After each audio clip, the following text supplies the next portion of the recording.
for all of her hard work getting the speaker series up and running each fall and spring. I'm always really excited when we have the topic come together and find some great people to talk about these different things that are near and dear to our hearts. Nothing is nearer or dearer to my heart than this house that I'm going to talk about, because John, my husband, and I live in it, and we've been doing a lot of work on it since we moved there, or I guess I should say we've been having a lot of work done on it. This is a really important moment for me to be giving this talk, because it's the culmination of my 15 years of study here at Yestermorrow. I've taken a lot of classes here before being a staff member, for being a teacher and a staff member.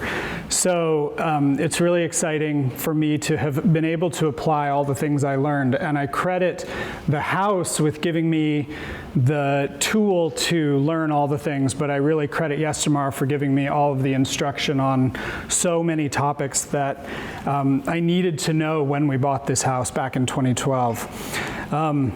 It's also the convergence of several topics that I really care about, and that is, one of those is the deep energy retrofitting of buildings, so making buildings much more energy efficient, especially houses and aging houses, and especially mid-century modern houses. Hey, and then also combining the retrofitting and the deep energy efficiency upgrades, combining that with preservation of the character of the modern house is a really important thing to me. I lived in an Eichler house when I was a really little kid out in California. And Eichler was a developer of very simple, modern, beautiful, lots of glass, Bay Area, California, so it suited the climate really well. But I like to think that the groundwork was laid really early with me to love modern dwellings. I also want to just thank a few people who helped me get here. John, of course.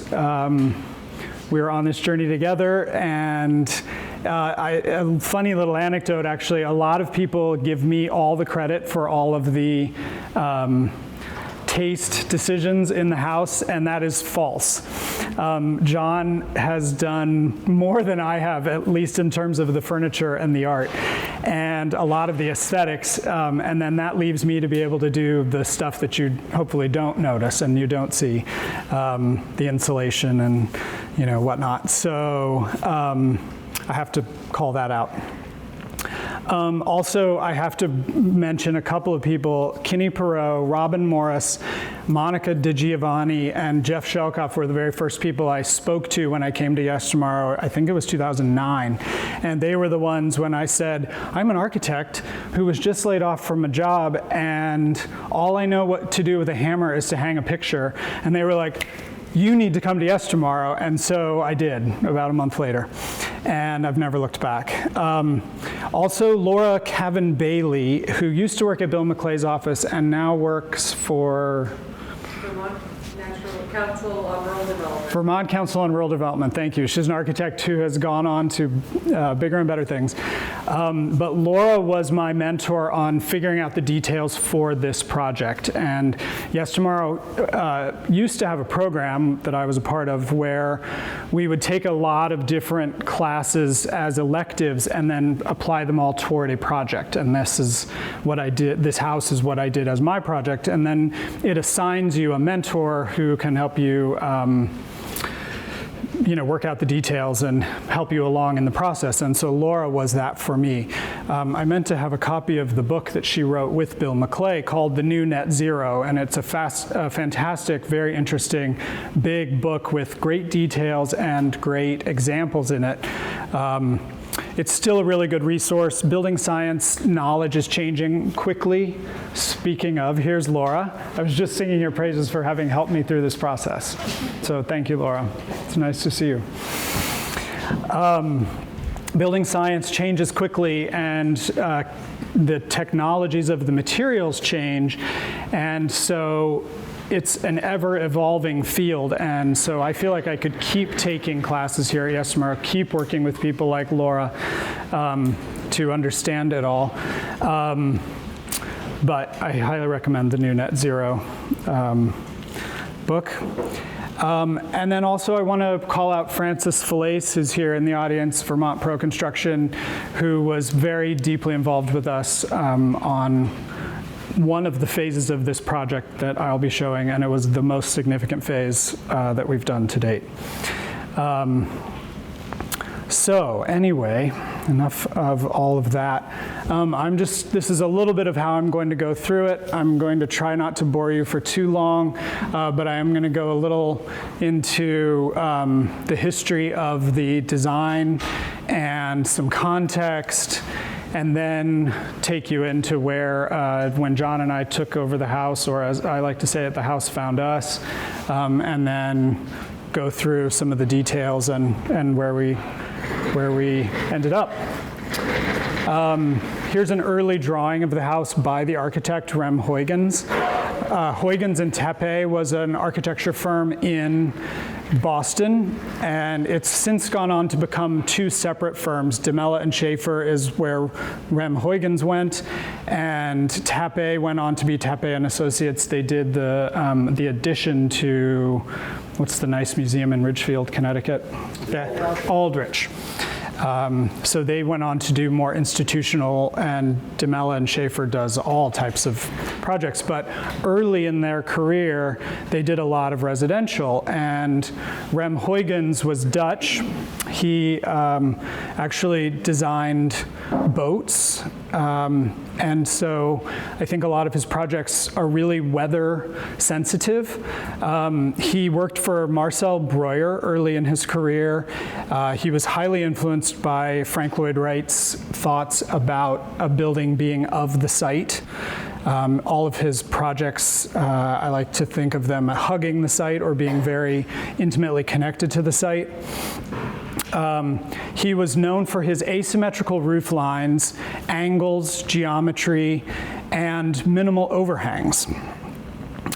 He had a really common theme of repetition of angularity and low scales to give an impression of shelter and informality.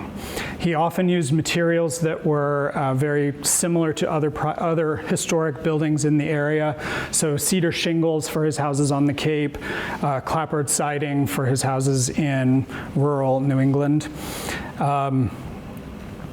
And here are just a couple of other drawings of other houses of his from around New England. And here are a couple of the houses built. I believe this one's in Marblehead, Massachusetts. This one is in Darien, Connecticut. You'll see right next door there's a Richard Meyer house, if anyone knows that architect. They both worked in Marcel Breuer's office early in their careers. And it's interesting that they both, at the exact same time, were building houses out on their own in Darien, right on the water. And then here's a house of Rem Huygens in Cape Cod. This one in particular reminds me a lot of our house, especially with that massive chimney. He often put a big chimney right up the center of the house, and then the movement of the house was around that chimney mass. I mentioned the preservation of modern architecture. Modernism is really important for people to understand. In my mind, because of the connection to nature, because of the honesty of materials, because of the expression of the technology that came out of the time after World War II. So even though I think it's really important, it's also really under threat because a lot of people don't love it, and because it doesn't necessarily cater to a climate as harsh as northern New England. It's suited really well to England or Seattle or Southern California or the Bay Area. So to me, it's been really important to find a way to adapt the mid-century modern architecture and what I love about it, but make it work in our very harsh climate that sees much higher temperatures in the summer and much, much colder temperatures, as you all know because you live here, temperatures in the winter, and with humidity at all of those times. A housing type that was done in our area before, that was adapted since the 1600s, is the salt box, and named after the old wooden salt box form, and then a building type matched it. Often it was a basic colonial that had an addition put on at the back that made it down to 1 story, and again, a center chimney, sort of like the modern Rem Huygens version, but here a 1600s to 1900s version with a center chimney and a lot of movement around it. And the salt box gave you a lot more floor area on the ground floor for families. But what's really interesting to me is our house is not traditional at all, and yet it is a salt box in section. And it even functions the way a salt box did, where there are the bedrooms on the upper level, and then the big chimney that goes up right through the center, and then living spaces and the entry all happen on the single story part. So, but I'm going to get into the design a little bit more now. The house was built in 1964. Now we've moved on to John's and my house. Built in 1964, and in 1967, House Beautiful came and took some photographs of it and wrote a little article. It was one of 4 wonderful holiday houses in a Christmas issue of House Beautiful, which I think is kind of fun. I should have shown you photos of all the different houses. They're pretty funky and interesting, a whole variety. But John and I love that ours was one of those 4 wonderful holiday houses. And I also love that even though it's in section, it's a salt box, in plan, it's a hexagon. So it has 6 sides, and I love that they took the opportunity to show 6 different elevations. They went all that way. And then this is our living room window facing Sugarbush. And in the 60s, the trees were a lot smaller than they are now. Our house is in an old apple orchard, but now it feels much more like it's in a spruce and fir forest. And then these are the interior photographs of the house from the House Beautiful article. Lots of built-in furniture. A house with 6 sides and no square corners typically needs built-in furniture because a lot of furniture has square corners. Even the coffee table, we actually have 2 of them, were designed to fit a hexagon, not a square. And then there's a really neat bunk room, is the room over there, with 4 built-in beds, 3 twins and a queen. So a family of 5 can all stay in this tiny little bunk room. And funnily enough, John's sister and her husband and 3 kids have all stayed in that room. Although I don't think many people, they didn't sleep much. Lots of yelling at each other. And then this is the primary bedroom. This is our bedroom with a fireplace upstairs and a tiny little window. Here's the floor plan. We've got the main area. I'll show some plans later, and then the 2 bedrooms and 2 bathrooms upstairs. And then this calls it a bunk room downstairs, which is interesting. It's where we have exercise equipment in my office. And then we have a really nice sauna situation, and it's a walkout basement. So then these are the architect's drawings. We love that we have the original blueprints. There's that salt box section again, and the 3 floor plans of the 3 levels of the hexagon. There are the elevations.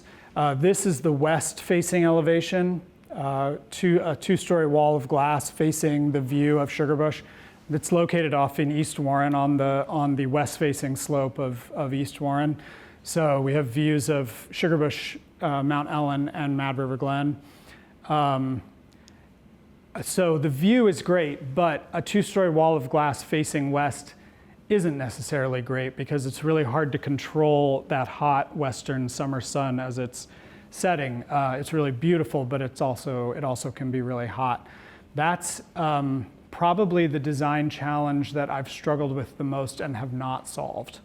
But I'll be talking about some of the other design challenges that hopefully I did solve with Laura's, John's, Francis's, Yestermorrow's help. These are some of the details of the existing house, which are pretty interesting. This is our roof section, which is the key one that I want to point out because that's critical to our primary deep energy retrofit. You'll notice that in this little drawing, I don't know if everyone is used to reading architectural drawings. They can be pretty cryptic, I know, but what I'll point out is there's no cavity here. There aren't typical roof joists, like little beams, with insulation in between. In the 60s and 70s, there was a strong trend to build with what was called a structural deck. So it's basically a 3 or 3.5 inch or 4 inch thick tongue and groove pieces of wood that all lock together, and that's your structural span. And all of that sits on a heavy wood frame. So almost like a timber frame, but it's post and beam because it has steel connections, not peg connections. We teach a lot of timber framing classes here. It's not quite that old world, but what that means is it ends up with, there's no cavity to put insulation. And so what they did for our house was they put a decent layer of rigid insulation on top. And then they put cedar shake shingles on top of that. So, I think for the 60s, it was probably a good gesture at, oh, I'm a Boston architect, Vermont's a really harsh climate, I better give them some insulation. By the 2010s, it was not enough. Let's just put it that way. And our heating system, when we bought the house, was a electric baseboard heating system. So let's just say the first weekend we were there, no one had been there, and so we turned the heat on. By the time we left after the 3-day weekend, it was almost up to the temperature where you didn't need your coat on when you were inside. And I won't go into the cost of heating it for those 3 days, but it wasn't cheap.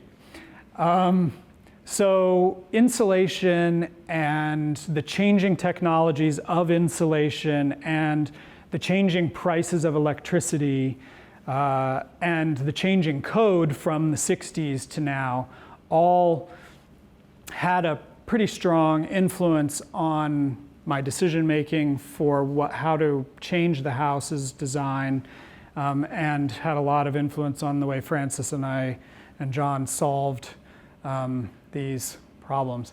Here are some interior elevations. The kitchen, again, no right angles, so everything had to be built in and custom. We got really lucky when we bought the house that it seemed to be very well built. We haven't been able to figure out who the original builder was. It wasn't part of the Prickly Mountain movement that happened around the same time, 63, 64, 65, a couple of miles south in Warren. So it wasn't part of that. It was a much more specific architect design, hire a builder for someone from Boston. And then here are some designs for that massive chimney that goes up through the middle. There's the sauna design and some other details. Luckily, we even had plumbing plans, structural plans, electrical plans, and that one on the lower right is the electrical heating plan. But anyway, that brings us to 2012 when, as I said, the house found us and adaptation began. I say it found us because when we looked at it, it was in pretty rough shape. It had been the same owner the entire time, the entire 50 plus years, and he had passed away and left the house to some relatives who didn't live anywhere nearby. It was right after Hurricane Irene, and so I think people weren't looking at real estate in the valley. The house had been on the market for a long time. They hadn't paid property taxes for several years. And it was starting to, water and nature were starting to win. This section of the roof had completely fallen off. This was a generous real estate photo because when we got there, that whole section of the roof was lying in the lawn. You'll notice these big shrubs and trees right up against the foundation. Their roots had grown into the foundation drainage and clogged all of it. And so the one of the first things I remember learning when I took my class at Yestermorrow was, what do builders call a full basement in Vermont? An indoor swimming pool. Well, that's what we had, except it was only about 6 inches of water, but there was a lot of water in our basement, and we had to take the risk when we bought it that we would figure out how to fix it. It was basically being sold as is. So the two major things were the roof having fallen off and the finished basement having quite a bit of water on it. But also, it's sort of hard to tell in these photos, but the grade of the lawn sloped right into the back of the house. And when they plowed the snow of the driveway comes from over here. They were plowing the snow and piling it right behind the house. This is the eastern upslope of the house. And so that whole one-story part of the house was completely rotten and falling down. So we walked in the front door, there was a hole in the roof, ceiling was falling in. It smelled terrible because of all the moisture, and then we tried to go down to the basement and realized we needed our wellies to be able to walk through it. So our real estate agent said, yeah, you can tear this down. It's a beautiful lot for a great view of Sugarbush to build. I think he even said the word Center Hall Colonial. So needless to say, we did not do that. There I am with my mother, my brave mother, walking across this little gangplank on a Memorial Day weekend with the crab apples and apple trees blooming in the background. But we excavated the entire foundation, and we were not surprised what we found. It was old clay footing drain tiles that were all clogged with roots. We couldn't even get the roots out. They were so jam-packed full of roots, because the roots go where the water is, and the water was in those tiles. And then we were glad to find that it was actually a really substantial foundation, and it was in really good shape structurally. There's this seam of ledge that comes right across here, and so the foundation basically steps down over that, which creates the full basement here. This is a slab on grade here, and then this is all the area that we had to regrade to get the grade away from this part of the house, where all the rot was happening because the dirt and snow and everything were getting pushed up against this part of the house. And yes, that's where the electrical lines enter the house too, so not a great recipe. And then the other thing I want to point out is I mentioned the wonderful architect, Rem Huygens, and one of his signatures was no overhangs. And he detailed his houses really carefully with this little knife edge detail so that you really don't perceive the roof. Well, in Vermont, that was one of the other things I learned in my Yestermorrow classes, in addition to an indoor pool in the basement, is when you have no overhangs, your siding weathers terribly and very quickly. And so you can see exactly all this water's flying down when the roof is intact. By this point, our builder had fixed the roof for us. This is prior to us knowing Francis. But look at how the water has run down these walls and is just destroying. We had to completely replace all of this siding. But we put a stepped perforated pipe foundation drainage all the way out, draining to daylight. Luckily, we're on a slope, so it has plenty of gravity to pull it right away from the house.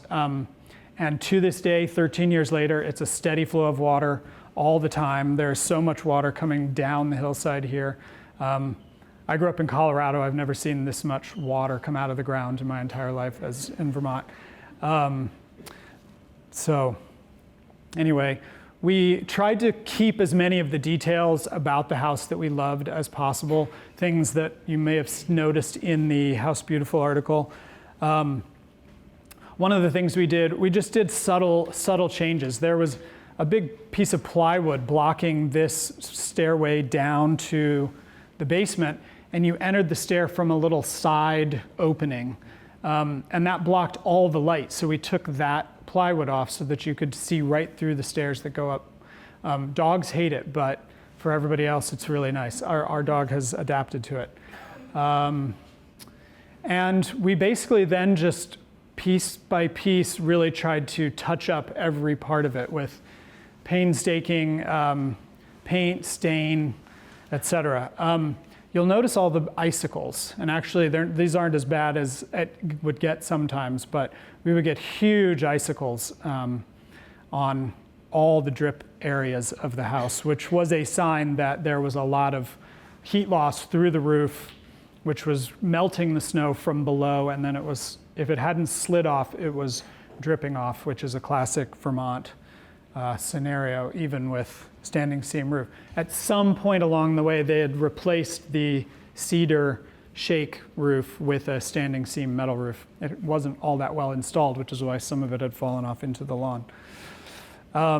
But here are just some more photos of the house after we bought it, when we were getting things pulled together. We did a lot of landscaping. I do as much landscape architecture as I do architecture, and I love gardens and gardening. And our little city place down in New Haven didn't have any outdoor space, so I really loved having a place where I could do landscaping. We kept as much of it intact from the original design as we could, and tried to make sure that we were celebrating all the original details. When we moved up full time, we did what I call phase 2. So phase 1 was stem the bleeding, get the water, to try to keep the water out, even though water will always win. But do our best to keep the water on the outside of the building. Phase 2 was make it a little bit more livable. We put in a washer dryer, we put in new appliances and plumbing fixtures and countertop. And then we lived like that for a little bit. Oh, and I forgot to mention, we put in a new heating system. We put in Rinnai propane heaters. They took care of the heat a lot better than those electric baseboard. They're much more efficient. They're a pretty traditional heating system for Vermont and other cold climates. They're not ideal. They're using propane. I would love to eventually be fossil fuel free in this house. We're not there yet. But that brings me to phase 3, which was around 2020, and that's when we met Francis. Francis came in and did this thermal imaging of the house. This was done in March, so it was still during heating season. And it's pretty fascinating to see. The photo on the right, it's probably really hard to see, but that's in our bedroom. And so that's looking up at the ceiling, which is also the underside of that really thin roof that you saw in that detail. And the darker the color is, the colder. So that's looking out where there's a window, and then this is the roof. So we've got a lot of heat loss through this roof. So this is from the inside. So when you're looking at the inside, the purple is bad. And then this one's from the outside. This is looking up at that big 2-story wall of glass. And so when you're outside, you're seeing the heat loss come through. So bright yellow is bad from the outside. And so what's really interesting to me is a few things. Even from the 60s, they had insulated glass at the time. So these windows are all insulated glass. This one is not. This is single pane glass. So look at how much heat is pouring out of that single pane metal framed glass. And then the other thing is, look at the concrete foundation. So we had a finished basement, but it had 6 inches of water in it when we bought it. So our builder in that early phase just took all the finishes and the insulation and everything out of the basement. And so what that meant is now with a heated basement, we have a lot of heat loss through that concrete. Concrete doesn't insulate at all. Wood insulates a little bit. One, they call it R1 per inch. So there's a little bit of resistance to heat loss in wood. There's none in glass or in concrete. Insulated glass insulates a little bit because it has air. The glass isn't doing anything, it's the air between the glass that's doing something. So anyway, phase 3, Francis entered the picture, took these thermal images. A Yestermorrow class did a blower door test, which showed us where, that's when they force air into the building, and then they force air out of the building, out of a door, and then they measure where the cold is coming in the most. And so we found the cold air leakage was actually happening the most right along the top of the concrete wall where it met the sill of the wall framing. So I did some design work, did some SketchUp, did some hand drawing, used a whole variety of tools to try to understand how to fix this. I started working with Laura. Laura had actually done a little bit of similar work on her own house, which was of a similar age and similar construction type. Is that true? Yeah. At least the roof, yeah. And we established our goals on the project for phase 3, and that really was, number one, stop the roof leaks. We were having major roof leaks in one little area, even though we'd done some repairs, and then stop or reduce the heat loss, reduce the air leakage. And then we also wanted to add some natural light and just make the project more resilient, make the house last longer. Even though it has that big two-story wall of glass facing west, it has very few other windows. And so if the house can feel really, or used to feel really dark. So I drew elevations, added a few windows here and there. And then we redid the dormer upstairs. There was a very small dormer here, just a tiny little window in the bedroom. And the way that the valleys worked around this chimney, rain, snow, ice, everything got stuck behind the chimney and then ran down the face of the chimney on the inside of the house, rather than going around. So as much as I love mid-century modern architecture, as much as I love Rem Huygens and his designs, there were a few flaws that I felt we could make better. And talking to Francis and kind of working with his team on solutions, we found that instead of a small, almost a cricket kind of a dormer behind the chimney, we should make a shed dormer that it's not a flat roof, it's a very slightly sloped roof, so it still sheds water, but it doesn't create an opportunity for everything to get trapped behind that. It sheds both directions away from the back of the chimney and then off the end.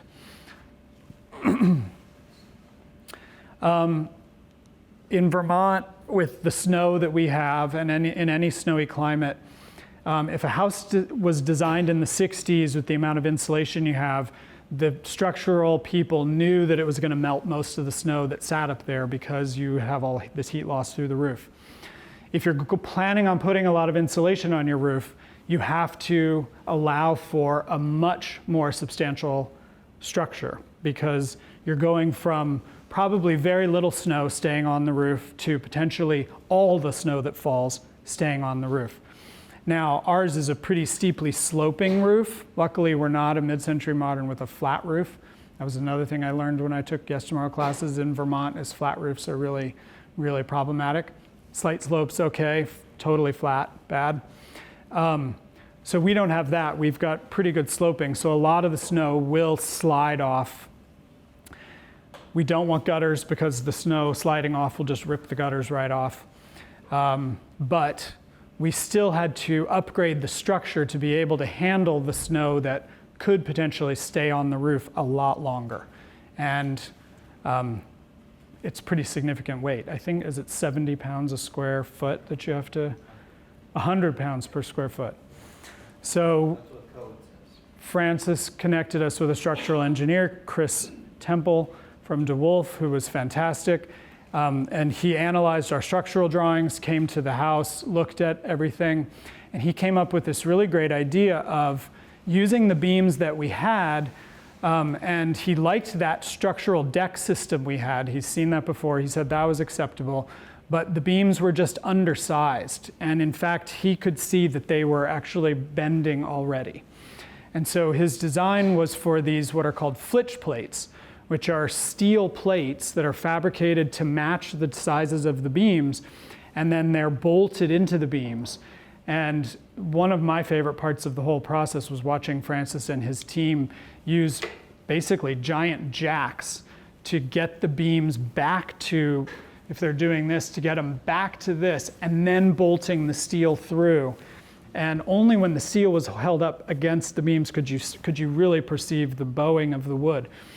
And one of the beams had actually failed. It had checked. It had like cracked right down the middle. So they were stressed as it was. And then if we were going to be putting a lot of insulation on, the insulation and the material has a little bit of weight, but then all the snow has a lot of weight. So we had to do this, not all the beams in the house, but quite a few. and a really close Yestermorrow friend named Ben Cheney, who has a steel fabricating business, was able to, this is an old detail from the house, this steel connection, this is that post and beam structure that I mentioned earlier, and then this is the new flitch plate. So he was able to match the kind of character of the steel, which was really great and fascinating for me to see. So there again is the old, roof insulation and structure detail with no overhang. And then here's the new detail that Laura helped me come up with. Because we had no cavity, I couldn't just decide to fill it with something. So we had to think of rigid insulation. And I sort of did a cost comparison of rock wool, timber, it's called timber HP. It wasn't available at the time. We could have maybe gotten it from Europe, but it was incredibly expensive. It's now available. Might have been what we'd gone with, but it's also very expensive. What I went with was polyiso, which is a really high R per inch. It's a much lower carbon footprint than other foam insulation types, and it's fairly affordable. So it has a couple of downsides. It loses R value in the cold. So the R value is much stronger when it's closer to our house, and it's probably going to be less out there, but at least it's still better than what we had, right? Other downsides, well, there's some waste. You have some, it's a petrochemical product. You have some petrochemicals that you're putting into a landfill when you cut it and have pieces of waste. So there were downsides, but for John and me, with our situation and working with Francis, we came to the conclusion that that was the best one for us to use. So here's the existing wood deck. We put 10 inches of polyiso, which is about R50. So we basically went from R3, 4, 5 to R50 in the roof. And then, as I mentioned, no overhang to 18 inches of overhang. This drawing also has a layer of rigid insulation added when we do our new siding. We didn't do that for budget reasons. We decided to wait to do that. That's phase 4 or 5. So we wanted to allow for overhang even when we do that thicker wall. And because, again, it's a structural deck, we couldn't just continue it to have it keep going because it has to rest on this wall, and it's not good at cantilevering out. So then we had to come up with a framing detail, which Francis and his team were really helpful to get us to be able to put an overhang out over there when we didn't originally have one. And then there's a ventilation space. It's a vented roof, and then you've got one last layer of plywood and the standing seam. So this roof has all this insulation and airspace, and so guess what? We never have icicles, not a single icicle. It's absolutely incredible. And now, whenever I think of the destruction that those icicles, when they would fall and scrape down the windows and scrape down the walls, now we don't even have them, and they're almost 2 feet farther away from the side of the house. So it's really great. Here's some shots while we were doing the work. This is the whole roof was open to the sky. It was pretty scary there for a little bit when it was just tarps keeping us dry through the night. What? No big rainstorms? Yeah, luckily. It was luckily not the Irene September. It was, or one of the last couple of years. And so here you can see this was the old roof line where I said all that rain got caught behind the chimney. And then this is the new roof line. So this part of the chimney used to be outside. Now it's inside the house. So our bedroom didn't grow in footprint, but it grew in volume. And instead of one tiny little window, we now have 1, 2, 3, 4, 5 windows, which really improves the feeling of the room. Here's that dormer, the new dormer being framed up from the outside. Here are a couple of looking the two directions in the bedroom. A lot of the roof had to come off. There were mushrooms growing in parts of it. There was so much moisture in there. I think another part of the building science is that it had been designed to have that cedar shake shingle, but as soon as they put standing seam metal on top of it, the moisture just went to under that standing seam metal and condensed and then just soaked into the wood. So that was why it was really important to me to have this vent space, because I didn't want moisture. Moisture eventually will get through any assembly, but I didn't want it collecting on the bottom of the roof and rotting all of our material, as it was actively doing when we started this project. So there is the first kind of view of, you can see the overhangs, you can see the new roof layers being put on. We were living there the whole time. I think Francis said after that he would never do a project where the people are living there again. You didn't stick to your word. I don't blame you, but I thank you for dealing with it. You can see the thickness difference in this photo. So where the blue is basically the plane of the old roof, and then way up there is the plane of the new roof. So this isn't a true restoration or preservation project. It is substantially different. But I think it looks wonderful, and I think it'll last a lot longer. I've been a little bit nervous in some of these big windstorms that now there's something for the wind to catch if it's going to hit. But I know we put a lot of good hurricane tie type things in. And so this is just sort of a little progression of half done, mostly done, and fully done. And then right on that surface, you'll see right there our solar panels, photovoltaic panels. So we wanted to have a place for those to go, but we didn't want them out in the field.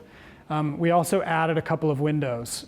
These, to me, were the most important windows for us to add, because these ends of the house, this is the kitchen, this is the living room, were very dark. And a lot of times I feel like I would be in the kitchen and John would say, oh my gosh, there's an amazing sunset. I love to bake, so I'm often in the kitchen.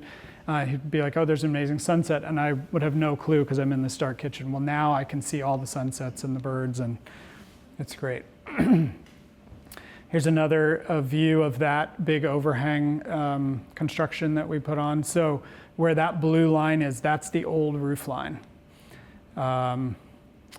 And then here are some that show a little bit. We chose a natural cedar eave, and then this was the color of the house that we kept. It's Benjamin Moore Deep Space. It's not quite black, not quite blue, not quite gray. And then there, from inside, we were afraid that the overhang would really block the windows, but I think we both feel that we just love them. And I kind of like looking up all the natural wood inside, and then you see some of the natural wood outside. Here's right when you step onto the front porch. There's the bedroom dormer up there, and then the lower level. How am I doing on time? I told you I wasn't going to go too long. Obviously, I love this house. I could talk about it forever. I'll try not to bore you all too much more. But here's the bedroom in its finished state. Much more light, much more air. And then we were also able to make our closets bigger just by using space above, which is a nice access. Here are those windows from inside. This is the kitchen view that I was talking about, being able to look out. There's Mount Ellen. And then sitting in the living room, having another one. The house is very symmetrical, even though it's a hexagon, so I wanted to have those match on either side of that big 2-story wall. And then this is what the daylight now looks like in our living room. It's just the sun kind of washes through. And I know I said Western light is hard to control, and that's a design I was struggling with. And now I added more Western-facing windows. Sorry, Laura. But the view, we live in Vermont for a reason, and part of that is the beauty and the connection to nature. And mid-century modern architecture is famous for its connection to nature, and so I really wanted to embrace that with the house.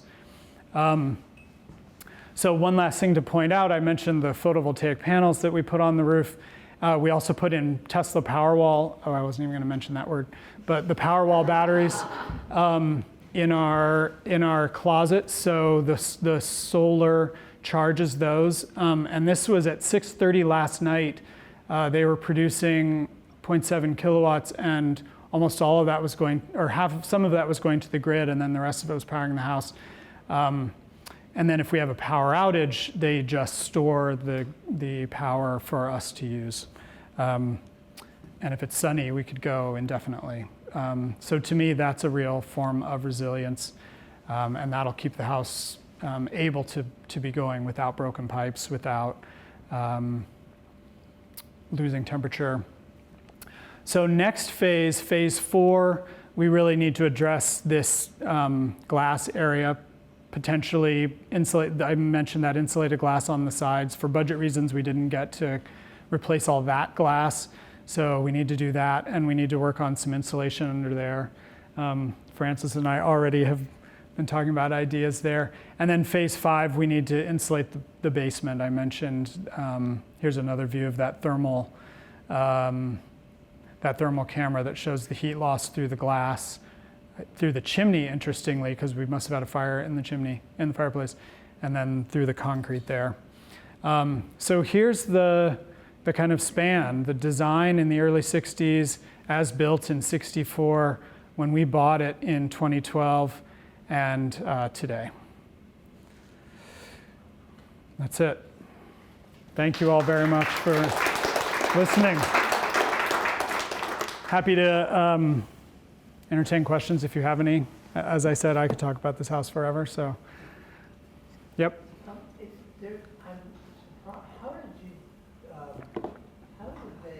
It's a clapboard siding. Mm-hmm. How did they join it at the outside? That's really slick. It was very well built. They're alternating. They're not mitered, so they don't each come to a point, but they're alternating, but then it's a complex cut, so 2 angles. Yeah. It's like so you have every other one, you see the end grain from this side, and then every other one you see the end grain from this side. But yeah, and it's a very narrow clapboard, so it's, you could see in some of those photos where Francis and his team kind of wove in the new siding. It has a slightly different texture. At some point, we'll replace all the siding and have it all be new. But, renovation versus new construction, there is a lot of work you have to put into a renovation, but I still believe that it's worth keeping as much of the material in a house as possible. And for energy reasons, we would love to add the wall thickness and more insulation in the walls. But we couldn't quite justify the cost or the material throwing away the siding when it still had some life left. So, yeah, good question. That's people who really know construction really notice that little detail of the siding. Very good. Yeah. Were they cut in place or cut on the saw and then brought in place? On the saw. Yeah. So replicating is Once you get the angle set on your saw, it's probably okay, but it's getting keeping the line. right, right. So kudos to the prior builder. Yes, and to the latest one. Well, I missed what year you did the roof insulation. How many winters have you gone through with the new insulation? Was it done in 21 or 22? I think it was done in 21. So I think we've had 2 or 3 winters at least. And I have my child after, so at least 3. oh, at least 3 winters, yeah. Have you done your energy use comparisons before and after? No, I need to do that, and I know it's the obvious part of this that I'm not including. All I know is that Bournes Energy, our gas company, called us and they said, "Did you move out? Like, you're not using the gas that you used to use, and so we're going to have to adjust your contract." And I think we've been in a credit with them for more than a year. So our propane usage is way down. We have no icicles. It's amazing to have the snow falling off the roof, not piling against the house, but actually because even though we did only an 18-inch overhang, which some people said do 2 or 3 feet, but we didn't want to go that severe with this design. But even the 1.5 feet, the snow goes away from that, and it's a 1.5 feet this way, and then the roof is this thick, so it's at least 2 feet that everything is falling away from the house. And especially this wall of glass here, you can only imagine those icicles that were hanging down in front of these windows, hitting these windowsills. I don't know how this glass all didn't break from the ice impact. And now, no moisture ever touches any of that unless it's a really horizontally wind-driven rain. It's really fascinating. Britton and John, can you describe the airflow in the warmer weather? Do you open the windows and Yes. breezes go through? We don't have any air conditioning. We do, so these two sides, this big wall of glass doesn't open, but these two sides all open up. And then this is a bathroom, and then the bedroom on the other side. And then we have windows under these eaves. And then that bedroom, these windows in the bedroom all open now. So, and there's a little opening, actually, it's hard to see. The stairway is right behind this wall here, and there's an opening here, so some heat can come up the stairway and then go right out that window. I think the temperature that I've noticed, the temperature difference that I've noticed the most, because you don't necessarily notice the heat loss, or the bedroom stays really warm in the winter because we're up against this highly insulated roof. But what I've noticed is the upstairs isn't hot in the summer at all. We used to have nights when we could not sleep in the bedroom because there was so much heat coming through the roof into the bedroom. And now the living room gets hot because it's got all that west-facing glass, but this east-facing bedroom is totally comfortable. So even on a still night, it's fine. We used to have to move to the basement for the summer, basically, and now we don't. And then if there's a breeze, then all these high windows in the bedroom really do a great job of venting any. And I think that's where you should talk about the cold room system and the importance of Yep. that design and the simplicity of additions of those. Because those in conjunction with each other allow the roof to perform optimally. Yep. Because one without the other does not perform correctly. Right. So that's the metal roof with the airspace under it, and then a super insulation. So the airspace is important. The airspace is important. It's vent. Not only for the warranty and performance of the material, but also comfort, Comfort, right. which is an important measure that we talk about a lot.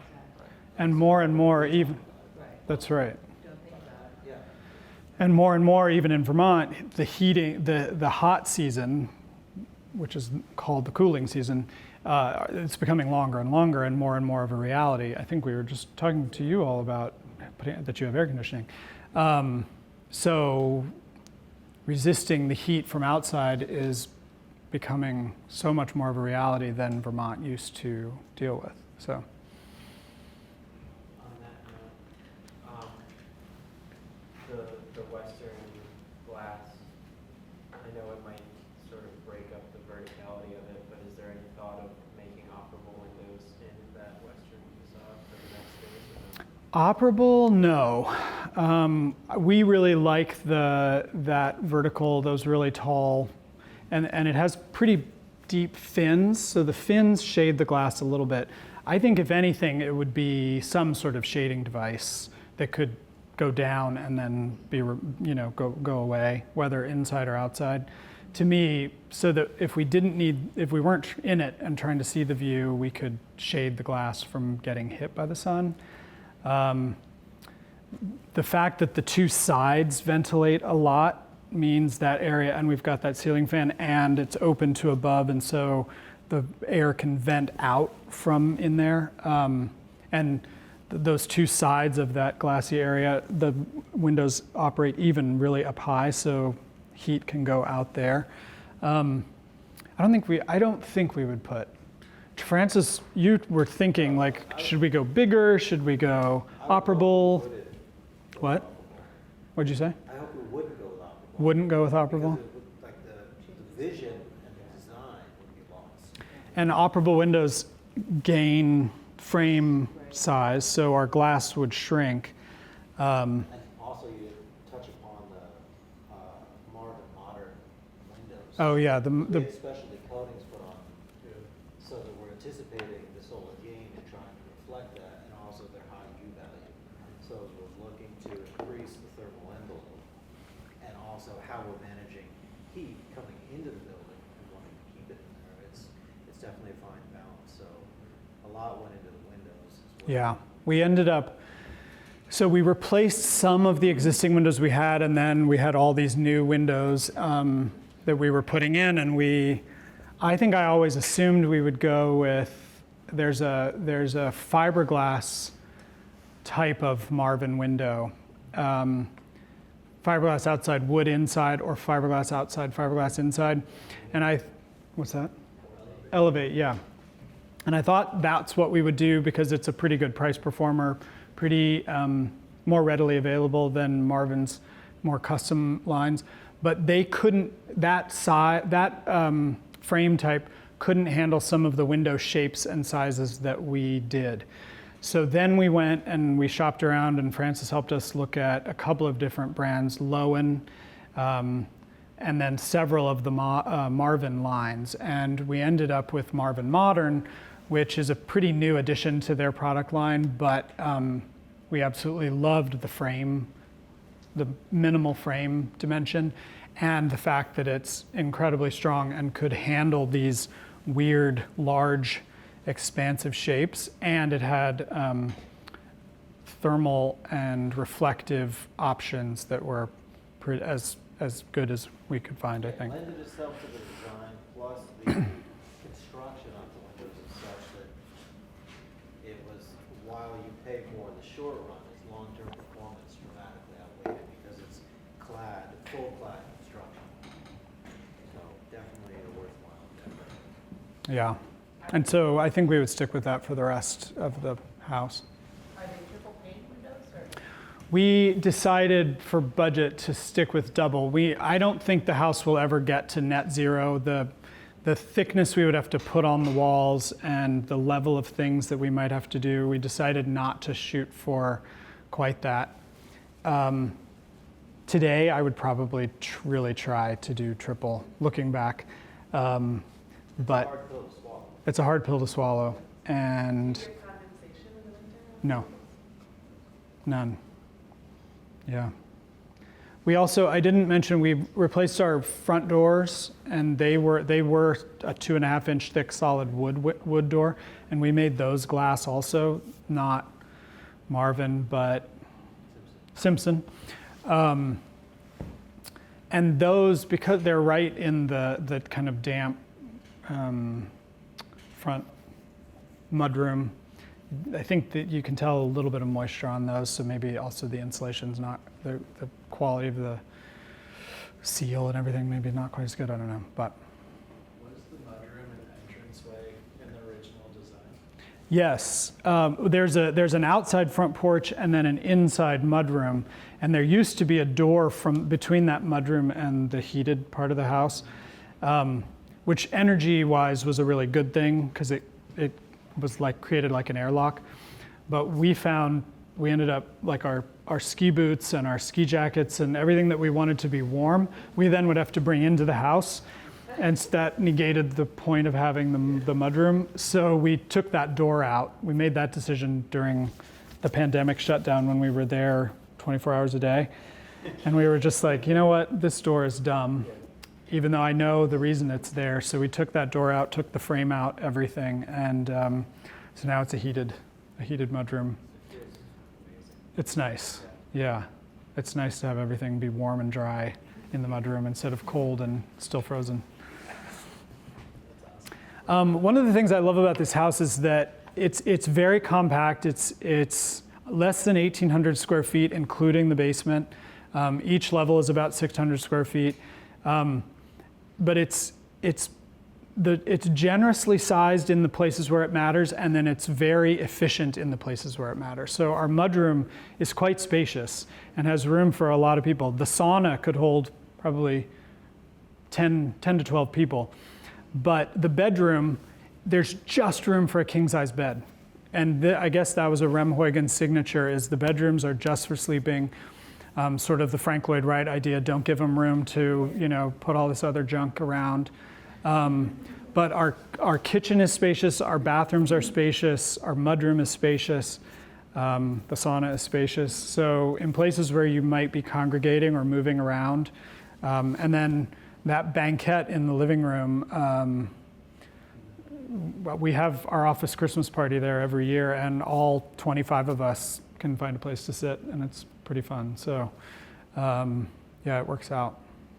Double height space for the Christmas tree. And the double height space for the 2-story Christmas tree from the property, yep. So are there mechanicals in the basement? Yes, there are very few mechanicals. So there are the two Rinnai heaters, one on the main level, one on the lower level, nothing on the upper level. It just, the heat rises into the space. The mechanicals are all in one closet. Is a hot water heater, which I think we're soon to go to a hybrid heat pump hot water heater. And then the well pump and the water filtration system. That's it. Yeah, so it's a pretty simple house. I think at some point we'll want to put in heat pumps to be able to heat and cool without using fossil fuels. I'm not exactly sure how we'll do that or where we'll put them, but I think we could probably do one in the upper level, kind of pouring some cool into that central 2-story space, and then one in the basement maybe. So. But you don't really have walls, that you can run. Yeah. There's one triangular shaped chase in the entire house that all of the plumbing and everything from the upper level goes down right past the kitchen and out to the septic system. And so yeah, anything that runs vertically in the house has to go to that one little triangular shaped thing, which our plumbers just never can quite wrap their heads around. But because the floors also don't have any cavity, so you the toilets are wall hung, everything goes into the wall and then goes down because the floor is that structural deck with no space in it. So nothing could go into the floor. So your plumbing is in the exterior walls? No, it's in an interior wall that goes to a triangular chase. So you haven't retrofitted the walls fully yet? No, and that's one of the places where the design is really great for a pipe freezing thing, and that's something I always tell students is to really try not to put your plumbing in exterior walls. And ours doesn't have anything in the exterior walls. They're all like back to back of each other. The kitchen sink is on an exterior wall, but the plumbing doesn't go into the wall. It just travels right to that little chase within the cabinet itself. So, and it was a site-built cabinet. It wasn't like a box carcass that had to be fit around plumbing. So, With the thin walls and floors, what's the noise situation? You hear each other walking around and yeah, you can hear a little. There's a little bit of you can hear because it's this tongue and groove joint in the floor system. You hear a little bit of a creaking. I think one of the things we're going to do is put in some areas we're going to put a cork floor down. That's one of the phases, like at least in the kitchen and some areas. And so I'll be interested how that. I love cork flooring. I think the flitch plate in the basement quieted down the main level. Oh, that's true. There's a beam under the living room floor that goes right across the center of the house in the basement ceiling. And that was one of the major flitch plates we did. That was the beam that had completely broken and checked. And yeah, John's right. You walk up there and underneath you're like, ooh, you like place where the person was walking, and now you don't hear them at all. So yeah, that's interesting. Great. Good point. Well, thank you all very much for at least feigning some level of interest for this thing that I find fascinating. Yeah, I love telling you about it. And I again appreciate all the help we've received over the years from Yestermorrow, from Francis, from Laura. So, yeah.